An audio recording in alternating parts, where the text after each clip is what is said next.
नमस्कार, आप देख रहे हैं यूपी नंबर 1 वॉइस। मैं हूं आपके साथ विजय राम आजाद।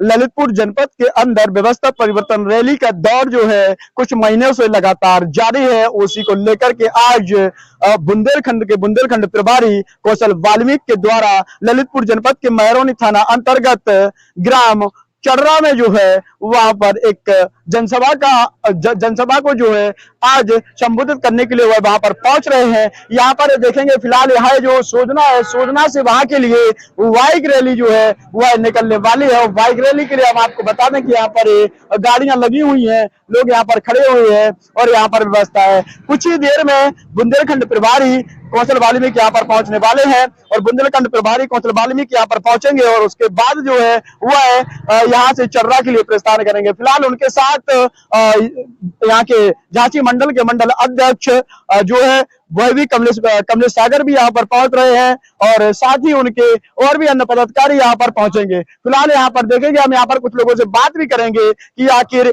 यह कार्यक्रम किस चीज को लेकर के रखा गया है और इस कार्यक्रम के माध्यम से किस प्रकार का जनता में जो है संदेश देने का काम जो है भीम आर्मी कर रही है। आखिरकार भीम आर्मी क्या काम करती है, इन चीजों को लेकर के हमारे साथ यहाँ पर जो है हरपाल सिंह एडवोकेट हैं जो कि भीम आर्मी के जिला से संयोजक ललितपुर से हैं। उनसे हम वार्ता करेंगे और हम उनसे जानने का प्रयास करेंगे। तो आज का जो कार्यक्रम है वह किस संदर्भ में है और क्या आपका जो है यहाँ का आज का विजन है, मिशन है? सबसे पहले सभी साथी को मेरा क्रांतिकारी जय भीम। आज का कार्यक्रम ललितपुर जिले के थाना सोजना अंतर्गत ग्राम चडरा में है। एक व्यवस्था परिवर्तन रैली का आयोजन है जिनके मुख्य अतिथि हम माननीय बुंदेलखंड प्रभारी भीम आर्मी भारत एकता मिशन श्री वाल्मीकि जी, कौशल वाल्मीकि जी हैं। किन मुद्दों को लेकर के आपका जो है व्यवस्था परिवर्तन का दौर जो है ललितपुर जनपद के अंदर एक कार्यक्रम चल रहे हैं? शासन प्रशासन की जो नीतियां हैं वो एक बहुजन समाज को प्रताड़ित करने के दौर पर हम जो शासन प्रशासन से मुक्तः आरक्षण को लेकर और एक क्या नाम से समाज में एकता परिवर्तन नहीं दिखाई दे रहा है। इन सभी बातों को लेकर हमारे आज व्यवस्था परिवर्तन रैली का आयोजन किया जा रहा है। समय समय पर व्यवस्था परिवर्तन रैलियां होती हैं और कई धरना भी होते हैं, आंदोलन भी होते हैं। उसके उपरांत भी ललितपुर जनपद के अंदर से जो है कहीं ना कहीं दलितों के ऊपर होने वाले अत्याचार कम नहीं हो रहे हैं। आखिरकार भीम आर्मी जो है यहाँ पर कहाँ खड़ी उतरती हुई आपको दिख रही है? भीम आर्मी हर तत्पर हर पथ पर खड़ी उतरती है और किसी भी मैटर को संज्ञान में लिया जाता है तब तक उसको न्याय नहीं दिलाया जाता है, तब तक भीम आर्मी उसका साथ नहीं छोड़ती है। कहा जाता है, लोग आरोप भी लगाते हैं कि भीम आर्मी जो है केवल एससी की किसी एक जाति के लिए काम करती है और बाकी अगर उसके विरोध में किसी से मतलब उसकी किसी के साथ जो है झगड़ा हो जाए या फिर कुछ हो जाए तो भीम आर्मी जो है वह वहां भूल जाती है कि एससी एसटी ओबीसी और माइनॉरिटी के लिए मैं काम कर रही हूँ या फिर मैं इनकी बात करती हूँ और वहां पर वह एक किसी जाति विशेष की बात करने लगती है। इस प्रकार के आरोप लगते हैं भीम आर्मी के ऊपर। नहीं, ऐसा कुछ नहीं है। भीम आर्मी एक आरोपी के विरुद्ध लड़ाई लड़ती है, चाहे वो एससी का हो, चाहे ओबीसी का हो, चाहे माइनॉरिटी का हो, कोई भी हो। भीम आर्मी का एक लक्ष्य है पीड़ित को न्याय दिलाना, चाहे किसी भी प्रकार से हो, साम दाम दंड भेद किसी भी प्रकार से हो, लेकिन पीड़ित को न्याय दिला के ही रहती है। ललितपुर जनपद के अंदर महरौनी में एक ब्रजेश वर्मा जो है उन्होंने वहां पर आत्महत्या की थी, सुसाइड किया था।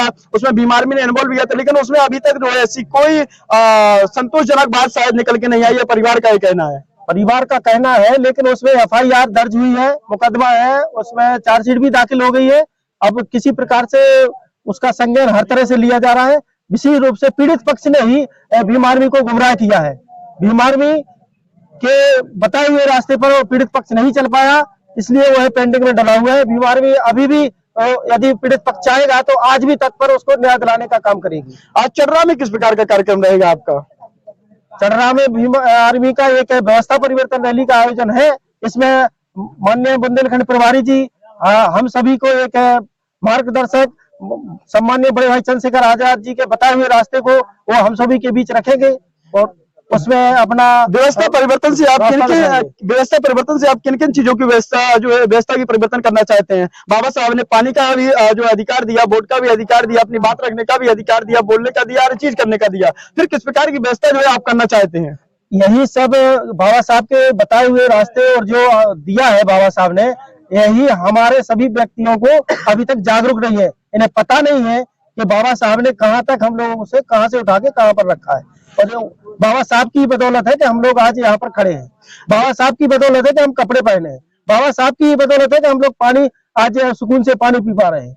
ललितपुर जिले के अंदर जिस प्रकार से जो दलितों के ऊपर अत्याचार की संख्या जो है बढ़ती जा रही है, इसके लिए भीम आर्मी का क्या कोई आगे चल करके कोई ऐसा ठोस कदम रहेगा, या फिर कोई आंदोलन करेगी, या फिर क्या कोई ऐसी कोई रणनीति है क्या इन सबको जो है खत्म करने के लिए, या फिर इन पर अंकुश लगाने के लिए? अंकुश लगाने पर भीम आर्मी एक बहुत बड़ा कदम उठाने जा रही है। ललितपुर जिले में जितने भी पीड़ितों को अत्याचार हो रहे हैं, जो शासन द्वारा उन्हें न्याय नहीं दिया जा रहा है, इनको लेकर एक जिला स्तरीय मीटिंग का आयोजन होगा। उसके बाद अगला कदम उठाने के लिए, बहुत बड़ा कदम उठाने के लिए हम सभी साथियों का सहयोग लिया जाएगा, उसके बाद निर्णय लिया जाएगा। तो देखिए फिलहाल यहाँ पर जो है सोजना है, और सोजना से चर्रा के लिए यहाँ से लोग जो है रवानगी के लिए यहाँ पर तैयार है। फिलहाल इनके मुख्य अतिथि आने की जरूरत है। और देखिए इन जो हमारे साथ हरपाल सिंह एडवोकेट, जो कि भीम आर्मी के जिला से संयोजक ललितपुर से हैं, और आपके साथ जो हमने बड़े ही तकरार सवाल पूछे और उन्होंने बड़ी ही बेबाकी से सवाल जो सवालों के उन्होंने जवाब दिए। यूपी नंबर 1 वॉइस के लिए विजय राम आजाद की रिपोर्ट।